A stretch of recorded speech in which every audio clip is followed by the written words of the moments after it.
حضور نے ارشاد فرمایا کسی کے گھر بیٹی پیدا ہوتی ہے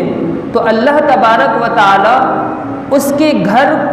کے گھر میں فرشتوں کو بھیجتا ہے۔ اس کے گھر پر فرشتے آتے ہیں جو فرشتے یہ کہتے ہیں کہ اے گھر والوں تم پر سلامتی ہو۔ پھر فرشتے اس بچی کو اپنے پروں سے سایہ کرتے ہیں اور اس کے سر پر ہاتھ پھیر کر فرشتے کہتے ہیں کہ یہ ایک کمزور جان ہے جو ایک کمزور عورت سے پیدا ہوئی، تو بس جس نے اس کمزور جان یعنی بیٹی کی پرورش کی ذمہ داری لی تو تا قیامت اللہ رب العالمین کی مدد اس بندے کے ساتھ رہے گی۔ اسی روایت کے اندر حضور نے ارشاد فرمایا اس کو بیٹی عطا کی گئی اور وہ اسے تکلیف نہ پہنچائے اور نہ اسے برا جانے اور نہ ہی اسے بیٹے پر فضیلت دے تو اللہ رب العالمین اسے جنت میں داخل فرمائے۔ کہ جس کی 3 بیٹیاں ہوں اور وہ ان کا خیال اچھے طریقے سے کرے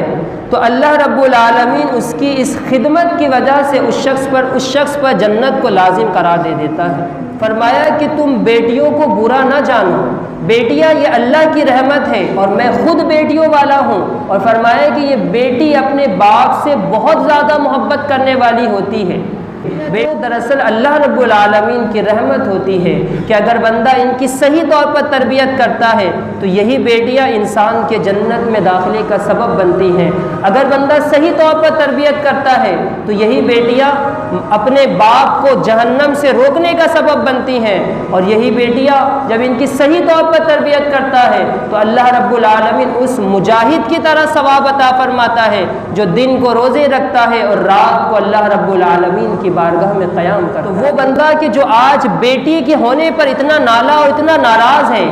اگر اس کائنات کے اندر فرض کر لیا جائے کہ اگر عورتیں ہی نہ ہوتی تو وہ کہاں سے آتا؟ وہ خود پیدا ہوا ہے ایک عورت سے، کہ اس کی ماں نہ ہوتی تو پھر وہ کہاں سے آتا؟ اگر عورت نہ ہوتی تو اس کی بیوی کون بنتی؟ وہ کس سے شادی کرتا؟ کیا کسی مرد سے شادی کرتا؟ تو اسے شادی کرنے کے لیے عورت کی ضرورت ہے۔ تو ہمارے معاشرے میں عورت کی ضرورت ہے۔ اس میں عورت کا کیا قصور ہے کہ عورت سے کہا جائے کہ بھائی تم نے بچی پیدا کر دی تو بچی پیدا کرنا یا بچے پیدا کرنا یہ عورت کی تو اختیار میں نہیں، کہ اگر وہ چاہے تو لڑکا پیدا کرے اور اگر وہ چاہے تو لڑکیاں پیدا کرے۔ یہ تو اللہ رب العالمین کی طرف سے ہوتا ہے کہ اللہ رب العالمین جسے چاہتا ہے بیٹا عطا فرماتا ہے، جسے چاہتا ہے بیٹی عطا فرماتا ہے۔ تو مسلمان تو وہ ہے کہ جو اپنے رب کے فیصلے پر راضی رہتا ہے، یہ اس کے رب کا فیصلہ ہے۔ اگر وہ اس بات پر انگلیاں اٹھاتا ہے کہ تم نے پہلے بھی بچی جنی تھی اب دوبارہ بچی جن دیا، تو وہ گویا کہ اللہ رب العالمین کی تقسیم پر اعتراض کر رہا ہے،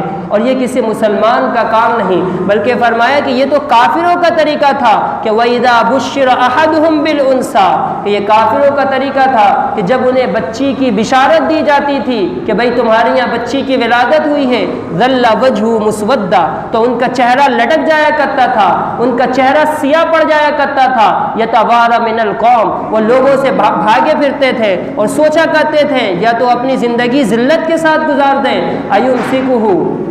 ام يدسه فی التراب، یا سوچا کرتے تھے کہ اس بچی کو زندہ ہی دفن کر دیں۔